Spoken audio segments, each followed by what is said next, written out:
All right. You gotta unlock your phone for me now. Good morning, Garden America. It's Tiger and John here. We're reporting live from John's house, or where John's house will be. Gonna go ahead and try to pull up our live feed so we can monitor any kind of comments or any questions that you guys may have. How's it going, John? Good morning. This is different. Yeah, a little bit different from being in studio, huh? Right. We thought you're the one who thought this would be a good idea because a lot of listeners have heard me commenting about where I was building my new house, and so we thought we could kind of show them, right? Right, and you know, why not be able to show them? We've got some cool plants to look at.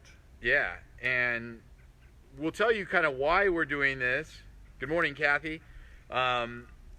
Is to let you guys know, Brian, a little bit under the weather. As last week's show, he had an incident with his cat. He had an infection from it, and so he's not able to make it this morning. And he's recovering well, though. I think he's out of the woods, right. But he did spend 4 days in the hospital. Yeah. And it was serious, and I never realized how serious cat bites can be. So you get bit by a cat, go to a doctor. Go to a doctor right away, just in case. Yeah. Right away. So anyway, we're glad that he's mending well, and will be with us next Saturday. Hey, and I saw that Kathy said good morning, and both Kathys say good morning. Lenore's watching. Just want to check to let us know how the audio is. We got the camera set up a little far from us, and we want to make sure you can hear us well. So if there's any questions or any comments that we're making you guys can't hear, or you don't hear clearly, please let us know, and we can make some adjustments on the go.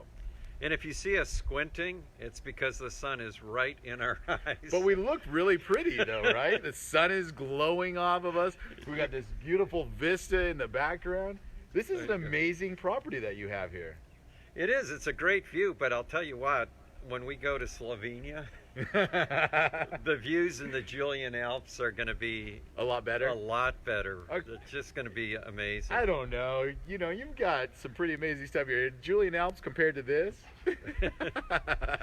More species of orchids in the Julian Alps than here right now. But yeah. I do have more roses than they have. I agree. I think we'll walk you guys around here in a minute to take a look at what John has on the property so far. And we did go, or they did have the rose auction last week. So we saw a lot of amazing roses that we'll talk about in a minute.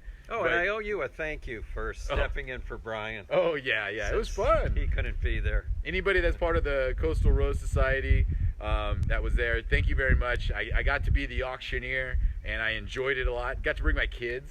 They ran around. They got to show off the roses. They did.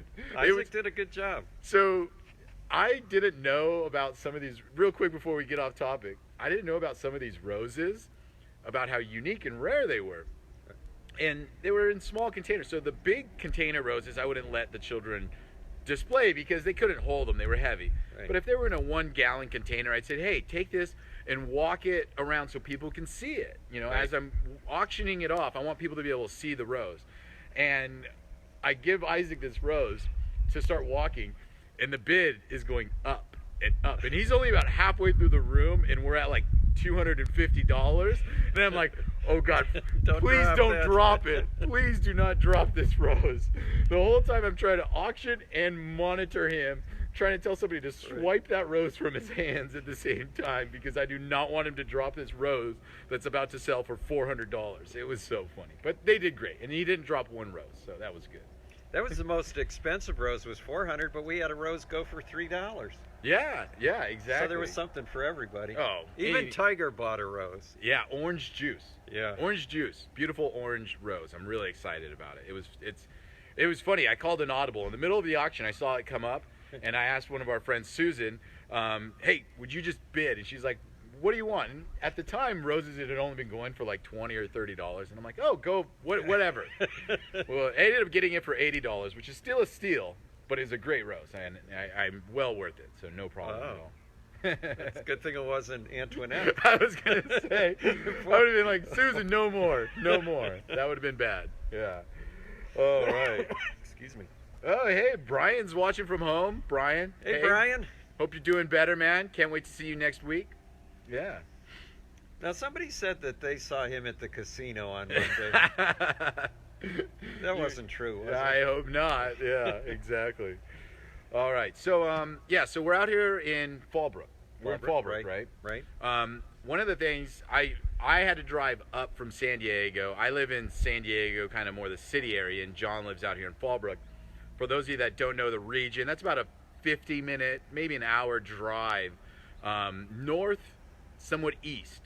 And what I was thinking of when I was driving out here for John's house, when I exited the freeway, from the freeway to John's house, there's probably like 30 to 40 just nurseries that you see along the roadside. Some are big, large growers. Some are just small backyard nurseries. But I was just thinking about, number one, how often I would get into an accident because I couldn't keep my eyes on the road. Number two, on how I would constantly be stopping in nurseries on the way home because there'd always be something that would pique my interest, or I'd want to just stop in and see what they have. And then how much more money and how much more variety of plants I would have, because obviously whenever you stop at a nursery and you don't have a plan, you're just going to buy what you like. And so, I'm sure that it's kind of fun to just cruise around your area here and poke into the different nurseries, right? Yeah, well, you have your area right around your home is landscaped. But out beyond towards the pool, you have a lot of room for planting still. Yeah, exactly. So there's a lot of things that you could put in. Yeah, you and might I'm see excited. something here that you want. Yeah, some different roses or something for sure. And I told you this week I planted the Cape gooseberry that you gave me as well. So that's in the ground. I couldn't keep up with the watering, but we did get some rain, and we are getting some rain later on this week, so that's nice too. That saves you. There's a lot that you have to water around here, huh? Well, plus we have short days and cooler nights, so things don't dry up as much as they normally would. And in the heat of the summer, these roses are all in cans out here. They're all in either 1 gallon, 3 gallon, or 5 gallon cans. How often were you watering? Daily? Just kind of making a circuit? Well, half of them are on drip, and they got watered every day. Okay. And the other half that weren't on drip got watered every day. when you could. Yeah. But now, will you water these?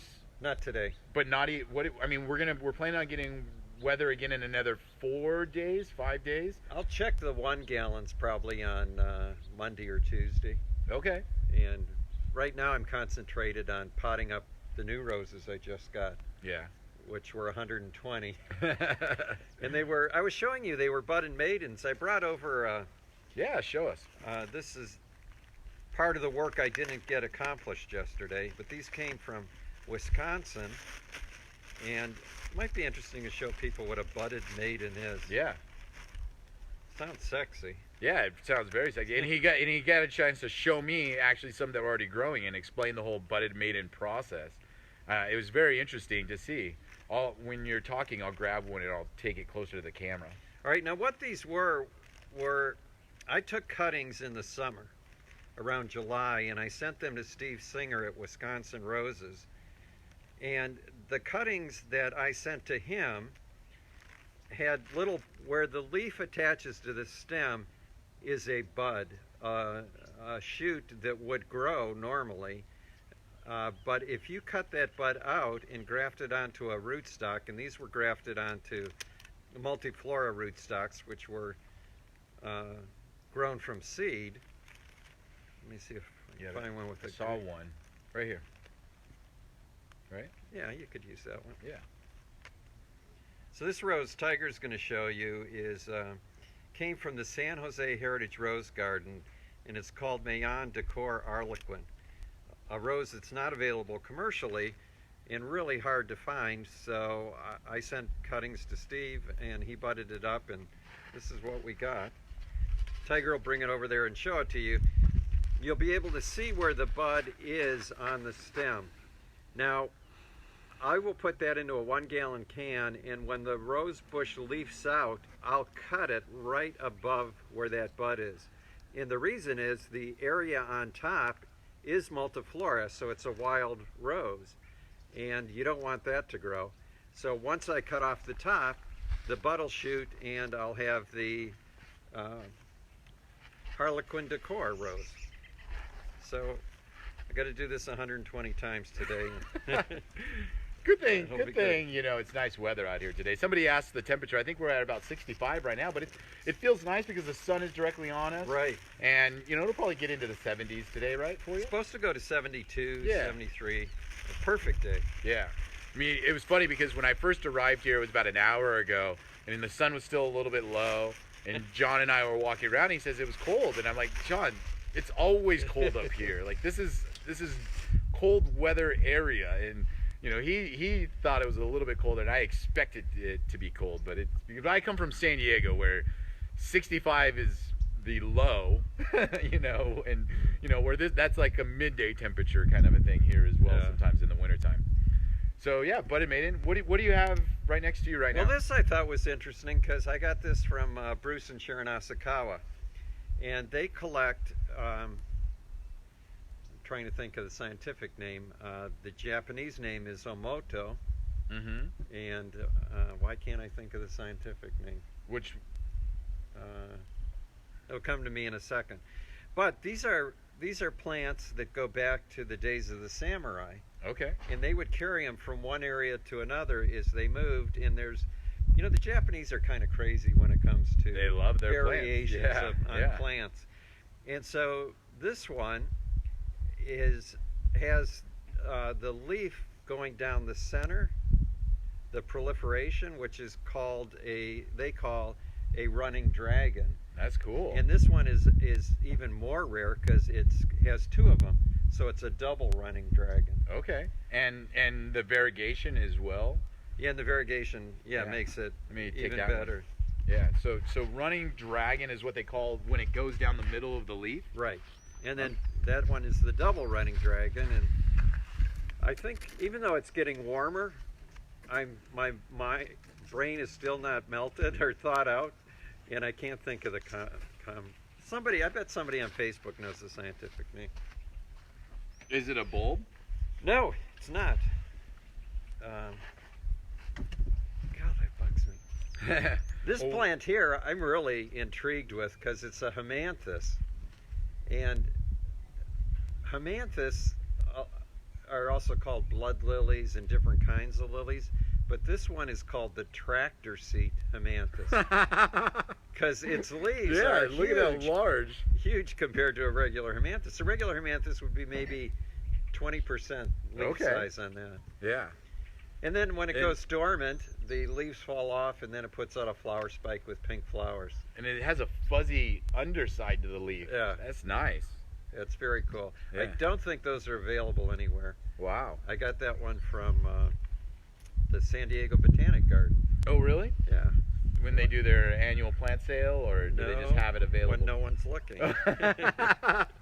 No, my friend Dave Erlinger used to be the curator there, and Dave got me some of those bulbs because I told him how much I liked them. So when they were moving and redoing a bed, he gave me one actually, and since then I've divided it into 3 plants. At botanical gardens across the world, they do not inspect you on the way in because they're not worried about you bringing weapons or things that you shouldn't be bringing in, but they do inspect you on the way out because I'm sure there's plenty of people that are probably harvesting some cuttings or something like that, right? The worst experience I ever had doing that was at the Huntington Gardens, and a Caryota fishtail palm had bloomed, and they bloom when they're going to die, right? Yeah. So it's not a common occurrence. It's like maybe 40 years before they are old enough to bloom.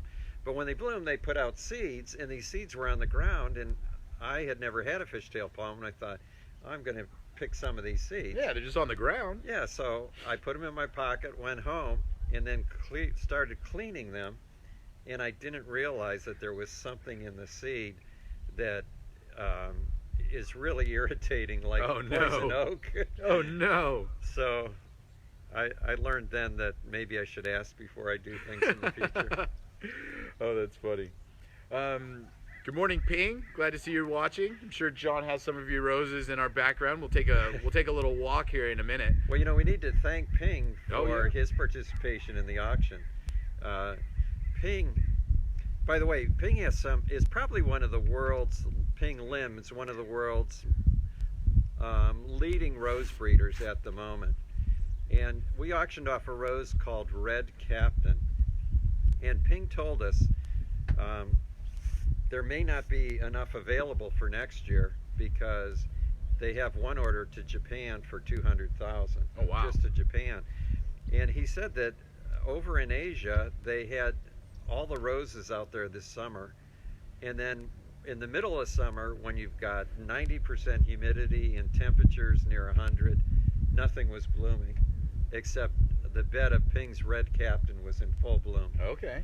And everybody saw that, and of course that's the rose they want. That's the hot ticket then at that time, huh? Right, You know? right. So that's crazy that, because he breeds mostly here in California, right? Right, he does all his breeding here, and one thing So- that he's working on right now, which I found interesting, is that you know how popular shrub roses have Yeah. become lately with knockout roses back east, I mean, produced by the millions. But a lot of people complain that, that doesn't look like a rose, it looks like a shrub or something. But people want shrubs that are easy to maintain, so Ping has been working on shrub roses that are easy to grow, disease-free, easy to maintain, constant bloom, but the flower looks like a hybrid tea. Okay. So you'll have the traditional look of a rose that everybody loves, but one that's almost carefree in the garden. Yeah, and so, the nice thing about it is that you'll get that classic rose flower, Right. but on a shrub, on a plant that is not, going to be labeled as far as like this has to be a rose garden with, kind of that look. Right. It could be just nice Sure. shrubby roses. That's beautiful. Are they going to be smaller? The blooms? flower? The blooms? Some of the blooms right now are a little bit smaller, but the same classic shape. Okay. Cool. I think Ping could breed whatever you asked him Oh, to. yeah, exactly. He also works with hibiscus, which is amazing. He's got a lot of great hibiscus coming out. Yeah, and speaking of hibiscus, we got a beautiful orange one right here down in front of us. There's another variety here. I don't know if they're the same ones. It No, looks different. not at all. Another orangish hibiscus right there, which I was really shocked to come out here. Again, Fallbrook is a little bit northeast San Diego, so it is a little chillier than where I come from. And you were saying the temperatures have been dropping down into the low 50s, right? Right. So High 40s, low 50s. that's chilly, and to see hibiscus in full bloom, to see roses still in full bloom, it's pretty amazing. I mean, we have been having some warm temperatures throughout the day, but it still hasn't hit full winter here weather yet. So Some members of the Palm Society told me one time that a lot of tender palms will do better inland than they will on the coast. And the reason is that when the weather gets cold in the winter, cold and wet, that's bad for tropicals. Gotcha. But the nice thing about at the coast, for instance, Fallbrook here, is if you have cold, wet weather, in the day it warms up. But at the coast, it stays cool. Stays. That's Yeah. true. So You have this like up and down, right, where on the coast it's like cool all the time. right. And so Okay. if you're a tropical plant, you're miserable the whole day. It's kind of like, feel sorry for you people that live in Seattle, but it's kind of like just living in Seattle where you're just miserable the whole day. Right. The sun never breaks, Right. right? Oh, that's funny. Another plant that I thought was really cool that I've never really grown much before, this Tylotus. Yeah. And if you look up Tylotus on the computer, it's spelled Ptilo. Lotis. I was gonna say I call it pit lotus, not Thai lotus, pit lotus. And it comes from Australia. It's Yep. an Australian native, and this particular variety is called Joey, which I think is usually grown as an annual. Yeah, correct. There are some perennial varieties, but this one has huge blooms, and it's been in bloom like that ever since July. That full, and the blooms just keep getting longer and longer. And the cool thing about it too, being an Australian native, it's very low water. A big mistake people will do because like you said, a lot of people see them in the annual bed section Right. of the garden center, and so they instantly start putting them in with their petunias, pansies, snapdragons, things like that. Well, you'll end up overwatering these very easily in that area. You know, I'm sure John waters it frequently because it's in a pot, probably good, well-draining soil. I But also mixed a lot of those sponge rock with it yeah, to but loosen the soil, so it would in the drain ground, quickly. you could probably walk away watering once a week, and it would be fine. Oh, easily. You know, because Right. they really don't need a lot of water, and that's the thing is sometimes people see these plants in with these other perennials, the angelonia, things like that, that they're watering 3 to 4 times a week, and you know then you throw that in there because they do it a lot in pots, combination pots as well. Right. So, but it would be a really cool combo in a succulent pot because you can get that cool flower, but it would have the same watering requirements as a succulent container as well. So, how do you say it? Thai lotus. Thai lotus. Thai lotus. Yeah. PT. Thai lotus. Yeah, love that plant as well. Down below in front of you, for those of you that can see, we have the dancing geishas that we always talk about, the dianthus, which have that fringy hanging flower. I will tell John that his are looking a lot better than mine right now, but I put mine in the ground, so I'm hoping they're going through this like cycle with a root kind of a thing. But you know, his are looking a lot better than mine right now. And Yeah, in the ground, you can treat them like a regular perennial. Yeah. You know, cut them back after winter's over, and they'll come right back up. yeah, I'm excited about them for next year because I put them in some strategic areas of my garden and have them pop through, which I'm kind of excited about. What's that succulent that you got down there? Is that a It's a- calancho or is that what? No, it's an echeveria. Echeveria. But it's one of the hybrids from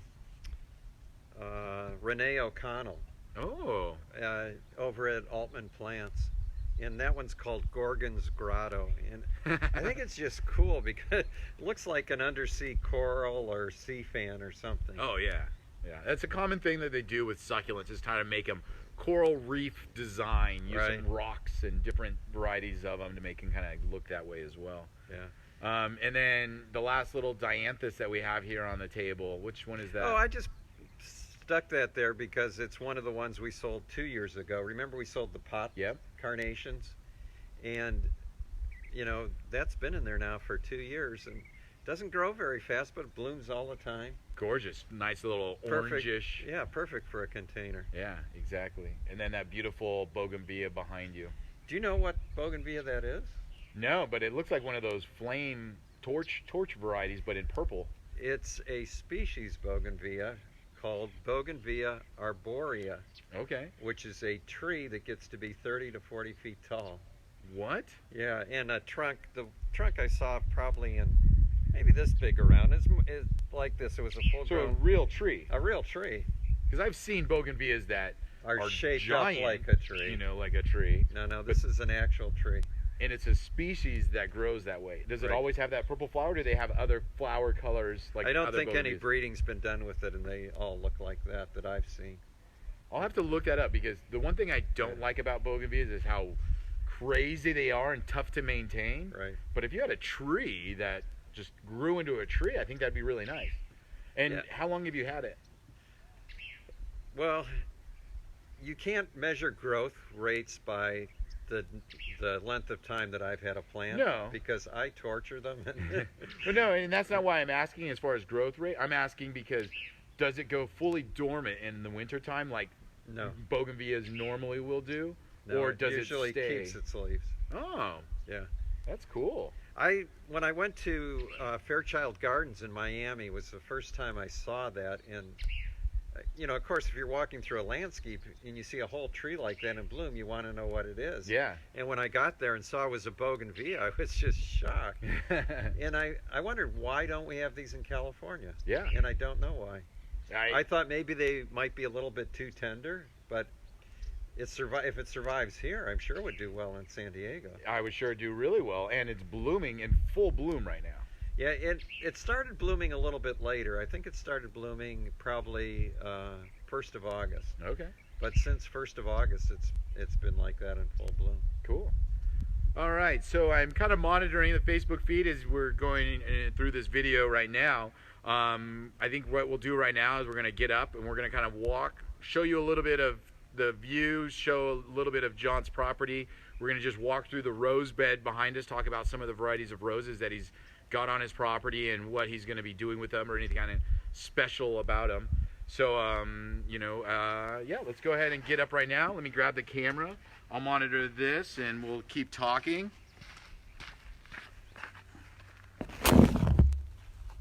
All right, so we're going to start here at this end in this rose garden. Here we go. You can actually hold that. That's not really a rose garden. This is just a place where, almost like a nursery bed, where I'm holding my roses until I'm ready to plant them.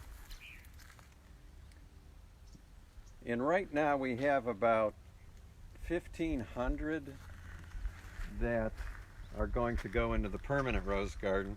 I don't know if it'll show up over the hill, but there's another area down there that's all on drip, waiting to be planted, and that will be part of the permanent rose garden.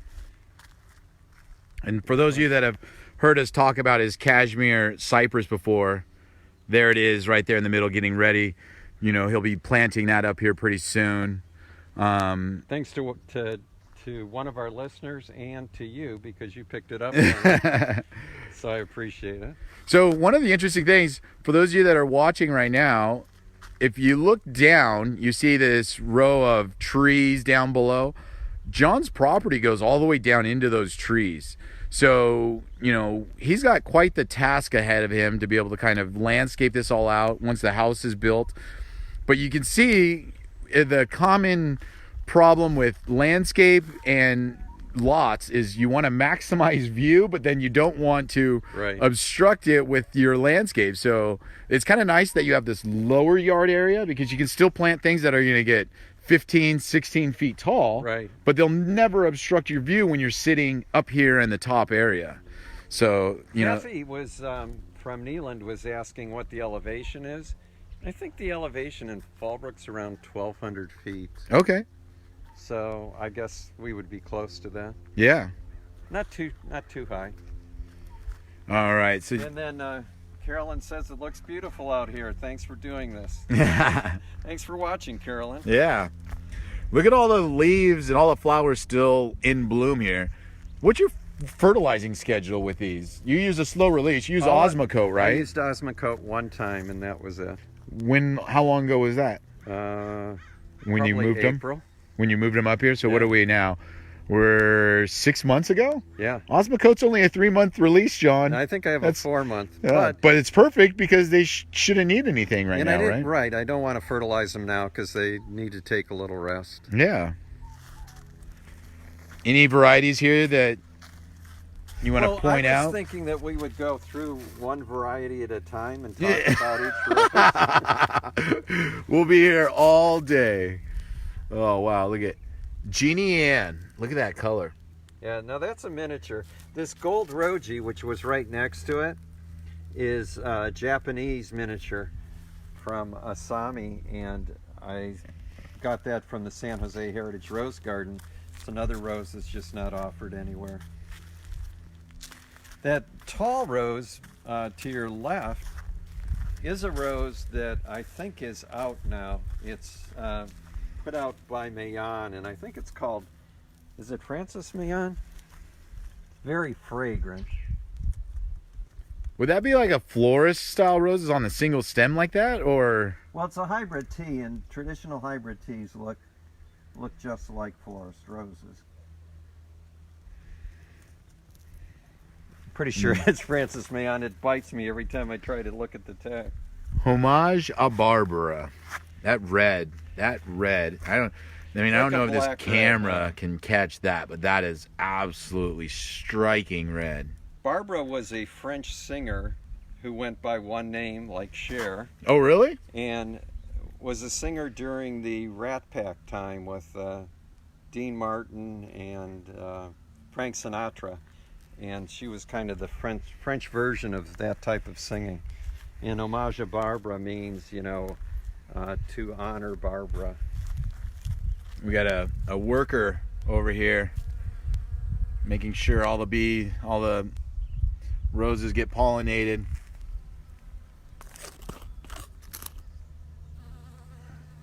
Yeah. Well, this one has a really cool coloration here.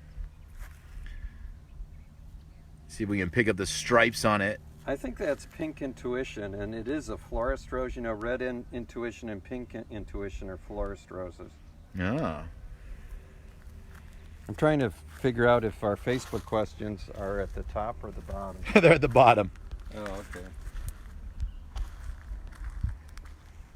Down this way, it goes into a canyon. There's a lake down there. You can see where this valley is. Absolutely gorgeous. So the area that we're in, for people that aren't familiar with Fallbrook, and I can't remember, there was a comment on somebody that said avocado country. And yeah, Fallbrook probably was the largest avocado area in the United States for a while. Right, it was the avocado cap. It still is the avocado capital of the U.S., I think. Yeah, I think so, because, I mean, I think nowadays they grow avocados out of the U.S. for the most part. Right. But, you know, the whole area of Fallbrook, which is covered in, let me see if I can point it out. These trees right here that I'm pointing to now are avocados that are not on John's property, but on some of the neighbor's property.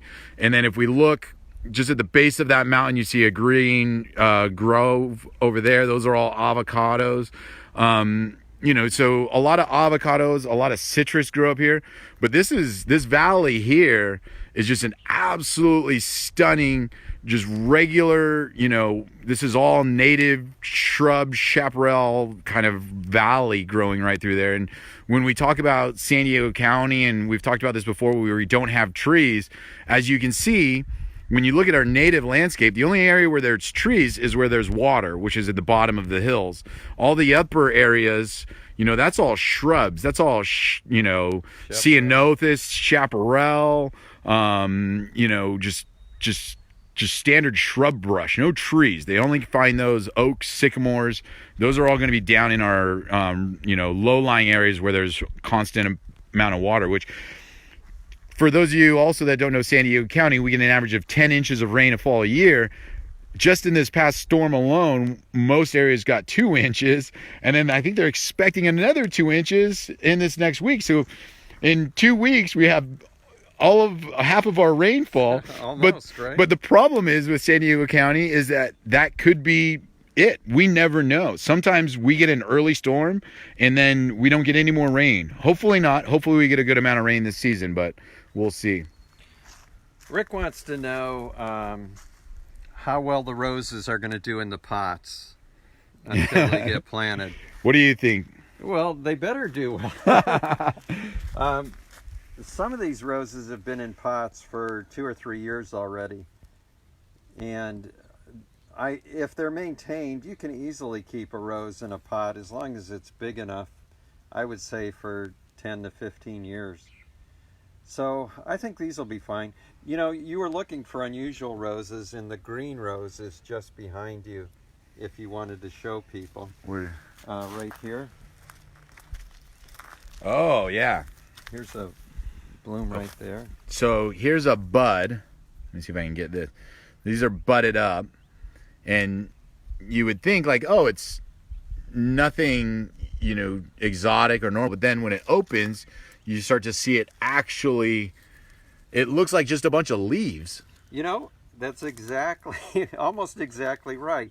This is a mutation from an old garden rose, and all that is a collection of sepals. There's no petals. Okay. So, but the way it forms, it almost looks like a rose, and they last forever as cut flowers, so they're really good in arrangements. And we're a little bit in the shade, I know, just because of the structure here is blocking. But I mean, it's got so many leaves. Like, is it almost like, it seems like it would almost be like an evergreen to some degree. Like, does it go dormant like the other roses? Just normal? It does if it gets cold enough, but it's China roses in its heritage, and the roses from Asia have a tendency to last longer than other roses. Wow. Lots of fun stuff here. So, as you all can see, yeah, you know, we're here on John's property, what he's going to be developing over the next 25 years. I saw that our friend from Northern California, Jan, was online, and I don't know if she still is, but we could show some of the roses she won in the auction. Oh, yeah. Another quick rose to look at is this rose here. Looks like a hydrangea. This is This is interesting. It's a rose called Wedding Cake, and it was bred by Ralph Moore, who did mostly miniatures, but he also did a few floribundas. And we took a bus trip to see Ralph in Visalia one time, and he had a bouquet of these. And as soon as she got off the truck, this woman saw it, went up to it, and she said, "Is that real?" And she went up and touched it. She said, "Oh, I knew it was fake." Because it feels almost plasticky. Oh, that's funny. So dense. So is that one bud? One flower. One flower that comes out all connected like that, huh? Yeah. That's amazing. How does that ever get pollinated? Now that would be, I don't know if a lot of breeding has been done with that rose. Yeah. As John had mentioned, over here, this is the area where he's storing some of the auction-winning roses from the rose auction. Right here, these are the budded maidens. Budded maidens that I've already potted up. So hopefully that most of those will grow. I've got another 50 or 60 to do today. But Jan, if you're looking, this group of roses over here belongs to you. There you go, Jan, waiting for your shipment. Well, actually, you're going to drive them up to her. Is that part of the ones that we're driving up? Right. All right. Wow, look at the person who got this guy. Huge. Twist. Huge plant. Yeah, that's not going to be easy to ship. No. Beautiful. Nice purple color on these ones here.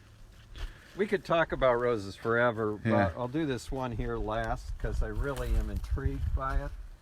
It's a rose from Dave Bang called Twinkle Little Star. And what intrigues me is it opens up like this, and it looks like a miniature rose. And over the week or 2 weeks, it keeps getting bigger and bigger.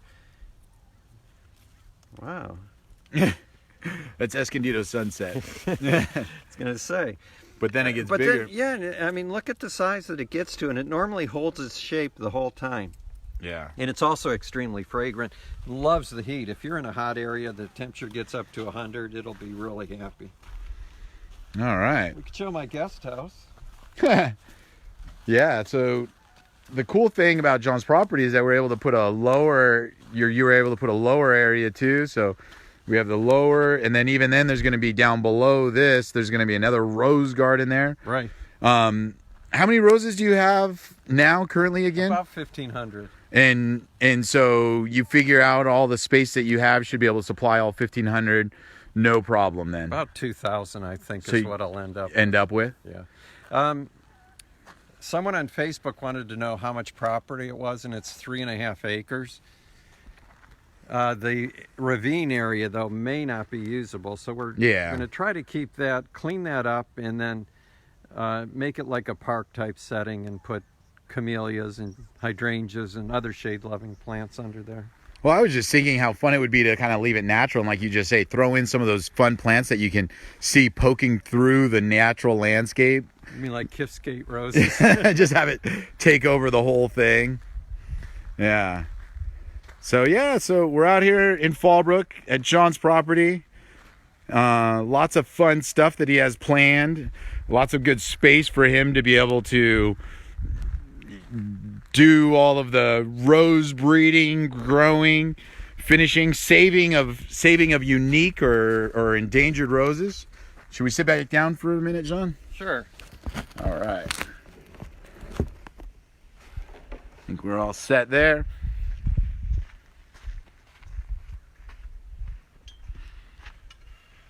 So yeah, I'm glad we're able to do this video for you all to kind of show you, what we've been working on. It's always cool to be able to listen on the radio. We talk about things, but now we can actually see it. We could actually, tangibly show it to people when we're referencing things. And so it's kind of neat. If you guys have any more questions, please let us know. How long? We have a few more on here. Oh, do we? Okay. Yeah, Rick wanted to know what I used as a potting mix. Oh, yeah. And I don't mix up my own soil. Yeah, I'm gonna. Well, for the you most talk, part. and I'm gonna grab a bag. Those bags are really heavy. No, I'll just grab an empty one. Okay. I use one of two soils. If it's spring, I use ocean forest potting soil by Fox Farm. And the reason I use that is because I have a tendency to overwater anyway, and it drains well and it has all kinds of organic nutrients in it. But a larger bag is this Happy Frog potting soil, and the mixture is identical to ocean forest except not as much organic fertilizer. So I use that this time of year because I don't really want things to put on a whole lot of growth. And you have some fertilizer or some potting soils you're probably happy using, but yeah, those are the two that I stick with. You know, when it comes to potting soils, the way that I explain it to people is depends on you and the care you're going to give to plants. So, you know, John has learned over the years that you start off with a good soil mix and then you can just supplement with Osmocote, you know, or kind of slow release fertilizers over the years. And that's good. Some people need a little bit more help in the beginning. So, you know, buying a more expensive bag with fertilizer in it is a good option for those people that aren't always as savvy when it comes to fertilizing.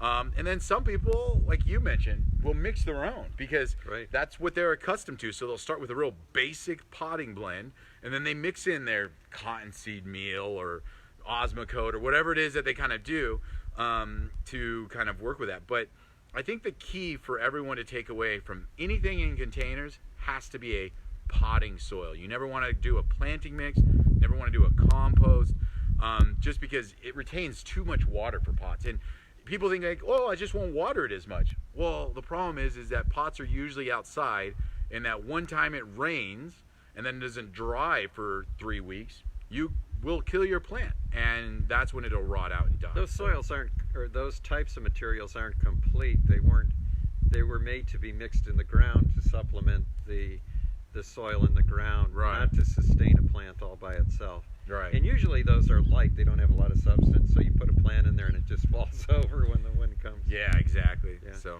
but yeah, so you can't. I use these soils as a base for everything, and if it's a cactus or succulent, I add, you know, perlite or grow stones. So they had lotus, I added grow stones too, and I don't think you can go wrong with those types of soils. No, exactly. And so, you know, it's really good stuff. And then, you know, just another thing of caution, because I think that the Fox Farm products are awesome. EB Stone has a lot of good soils as well. But you have to be careful when shopping sometimes and you see an inexpensive potting soil, because they will contain just not good stuff. Sometimes they'll contain weed seed matter, you know, so you'll get dandelions and oxalis popping up. You know, you want to make sure it comes from a credible soil source where they haven't just filled it with sawdust and dirt. The worst soil for me is Miracle-Gro. Yeah. Not because of the brand or anything, but because it does hold water for a long time. So if you're somebody that never waters, that might be a really good one for you. But for me, it probably would be about a month and my plants would be rotted out. Well, like I say though too, like even that one time that it rains, if you know, people will say like, oh, I will just not water it much, and that's fine, you can control that. But when it's rain and cool, if that soil holds moisture and it doesn't dry out for weeks at a time, your plants are going to get overwatered, and that's going to be a problem. Kathy Ray says that the property's beautiful, but it's making her tired just looking at all the work that I have to do. And she is calling dibs on the guest house one day. Kathy, I don't understand how she can say that. That is the most active woman I've ever met. You know, 1 minute she's making clay pots or cups or figurines. Right. She's sewing at the same time. Gathering eggs from her chickens. Gathering eggs from her chickens. She's farming her fields. Like, I mean... Yeah, 3.5 acres, which I have, would be just one little tiny section of her property. That's like her corn crop. Right. You know, so that's Kathy, awesome. If you want to come up and plant my vegetable garden and have Hank bring his mules with him, you can have the guest house. Oh, that's fun. Yeah. Lenore says she likes the show. She'd like to get more like this. All right, yeah, we'll do some more. It'll be fun. And Jan says that I'm going to have so much fun planting all these wonderful plants. You know, I actually will have fun planting them. You know, it's like, it's something to really look forward to. Oh. I've never had property to put in everything, and to be involved in saving the roses, you need a lot of property. Oh, and definitely. now I feel I can you do can it contribute. justice, right? You know, you can actually contribute to saving the roses, and you know, and as you mentioned, your goal is about 2,000 roses on the property, and you know, that'll change, not quantity wise, I'm saying, but you know, your A to Z list of the 2,000 won't be always the same, because I mean, these are plants. You're gonna have ones that die. You're gonna have ones that you want to either gift and then open up a space for a new one. So they'll change over the years. But to be able there to are gophers on the property. Exactly. You know, and to be able to have that inventory to kind of pick and choose from. And you know, John, one of the things John talks about, and I don't know if we mentioned it on air much, but is, you know, he travels around and they'll take cuttings from roses to save it because it's in a yard that maybe was sold, or maybe it's a property that is no longer being serviced, whether it be a cemetery or a park or somebody's old nursery, and they'll go and take cuttings from those roses. Well, in order to preserve them, people have to grow them all over, because as John mentioned, if he loses his one, then that's lost forever. And just to kind of contribute to this concept of saving plants, one of the areas that's doing this in San Diego County is the zoo. The zoo, San Diego Zoo, has a wonderful collection of plants, and a lot of their plants are actually grown to feed their animals. But what they'll find is that in an emergency, a natural disaster, they can lose a lot of their plants. It just happens. There could be a fire, there could be a storm, whatever it may be. Oh, windstorms, I remember they lost a lot of trees. A lot of trees. Yeah. And, you know, if that's the fig that they need to feed this certain animal, or bamboo, or, you know, whatever it is.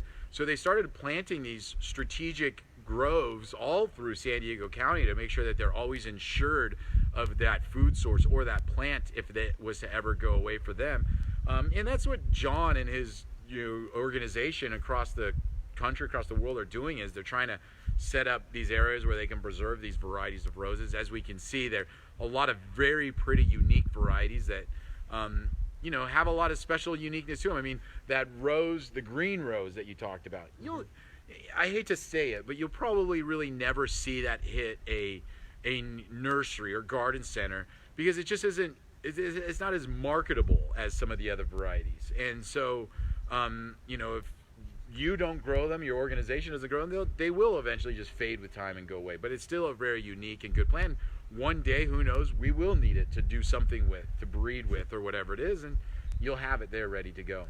That is the most common of the rare roses, of the green roses anyway. And it's one that is available. If you search for it online, you'd be able to mail order one. But like you said, you can't get it at a garden center. No, You'll never see it there. Yeah. My brother made a comment. He said he loves the new studio. Now we just got to convince Brian to be able to get all of his radio equipment up here. That'd be no problem, right? Oh, yeah. And we actually have a pretty good day. It's beautiful. It's sunny. The wind is low, because that's the only thing that could really plague problems with our audio, is the wind. But you know, it's just absolutely gorgeous up here today. I'm so glad that it rained, and now we have this beautiful beautiful vista behind us. It's clear. Everything always just looks better after a rain. Yeah. It does. It feels better, smells good. All the dust gets washed off everything. Because when you think about dust on plants, it's been, since April since we've had rain. Yep. And imagine if I didn't take a shower since April. You would not want to be sitting next to me right now. Well, you took one in June, right? No, that's true. And the plants just do so much better and look so much better with a little bit of water. And I noticed that already California poppies, African daisies, gazanias, the wild ones on the hillsides are just starting to come up. It's amazing. And what, it was like 4 or 5 days ago. That was it. That's all it takes. You know, that's all it takes sometimes for a little bit of natural regrowth. And nature just finds a way to make it all enhance. I mean, hate to say it, but with those poppies are coming a lot of weeds. but you know, it's fun. I saw some alyssum sprouting in there. Where did that come from? From the hydro seeding. Oh, is that what you guys ended up doing along that slope? Right. Okay. Yeah, we had to do it to get our permits, building permits, and things like that. You know, our listeners can't see it, but if you look straight across the property, those are the roses that we're taking up to the San Jose Heritage Rose Garden. Okay. And you were talking about saving roses, and those roses all came from France 2 years ago. They've been under quarantine, and the quarantine will be up in February. And those are all roses that don't exist in the United States. Wow. They may have at one time, but they don't anymore. So we're bringing them either for the first time or bringing them back to the U.S., and they'll be planted at the San Jose Heritage Garden, and hopefully people will be able to see those for the first time. And do you know how many roses are in the San Jose Heritage Garden? I think they had 3,000 to 4,000 up there in that garden, if I'm not mistaken. But they do a lot also, like when you go to the was it Portland one? I can't remember which one. Washington Park? Yeah, I think Portland? yeah, in Portland. They do a lot of they have a lot of varieties, but then they also do a lot of the same. You know, they'll do a whole bed of a certain variety. Is that San Jose also? San Jose is one of a one of each. Sometimes you might have 2 or 3, but usually it's one of each. Wow. But they kill them quickly. Well, I hope nobody that works at the San Jose Rose Garden is watching. It's a mostly volunteer garden. Yeah. And, you know, they don't have the funds to maintain it. And there was a new regulation that doesn't allow them to use the bait they used to use for squirrels. For squirrels. And 2 years ago when I was up there, you would see maybe 10 to 15 squirrels, lots of holes where they had dug under roses. And when I was just up there this summer, I would say easily saw 300 to 400 squirrels. So the squirrels tunneling are killing the roses, right? Because they don't eat the roots like gophers do. They don't eat the roots, but they do eat the tops. Right, but that doesn't always kill a rose, right? Not always. No, but it can. But it doesn't always. The rose can sometimes recover and be fine, and because where gophers actually eat the roots, and that will kill the rose, no problem. Right. If they put in a small rose, though, you've got rabbits and squirrels can eat the whole rose and kill it. And just kill the whole thing. That's why these are all in 5-gallon cans. They're a pretty good size, so if gophers don't get them, they should do well. And for those of you people that are not 100% familiar with roses, one of the big things, and John had mentioned this earlier, was own root variety roses are becoming much more popular now. Roses all used to be grafted because, you know, you wanted that hardy root stock that was disease tolerant, a little bit more vigorous, maybe more cold tolerant depending on where you were, things like that. And that was the standard across the board, is that they were grafted. Much quicker production wise as well. So, I mean, when I started in the nursery industry, maybe really about 16 years ago fully, I started seeing this own root, move, where people were starting to grow roses from their own root, from cuttings, growing them out.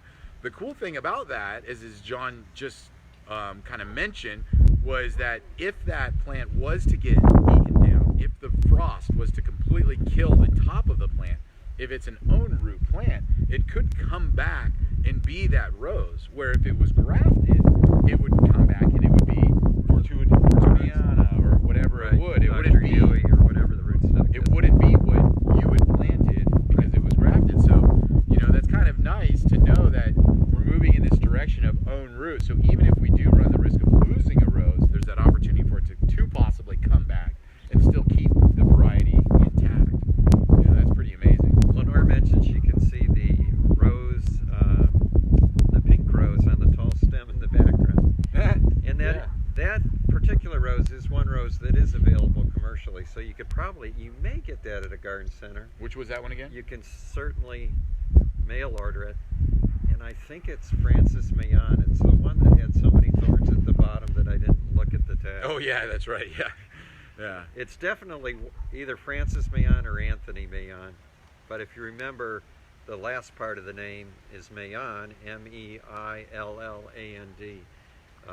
I'm pretty sure you can mail order it from a lot of different places. Yeah. Well, cool. Well, you know, thank you all for joining us this morning. We really liked having the show here. I'm sorry for the people that normally listen to our show on the radio. Hopefully you'll be able to catch this, watch it back on Facebook, another day. Just for those of you that are wondering about Facebook and, the videos are archived on our Facebook site. So you can go back and watch them anytime. You can fast forward them, you can rewind them, you can start watching them, take a break, and then continue watching it. And you don't have to be on Facebook to do it. A lot of people get confused that, oh, I don't do Facebook, which is fine. But you can still just Google Garden America Facebook. We would pop up, and you can still watch the videos even if you're not a Facebook person. That's the beauty of it. We also will archive these on YouTube, which again, you can go to YouTube, watch, rewind, stop in the middle, take your time while checking it out. And then, if you do have a question after watching one of these videos, john@gardenamerica.com, email it to him. Or if you're on there on Facebook and you are a member, ask it right then and there on our Facebook. We can get a direct message to us and we answer those.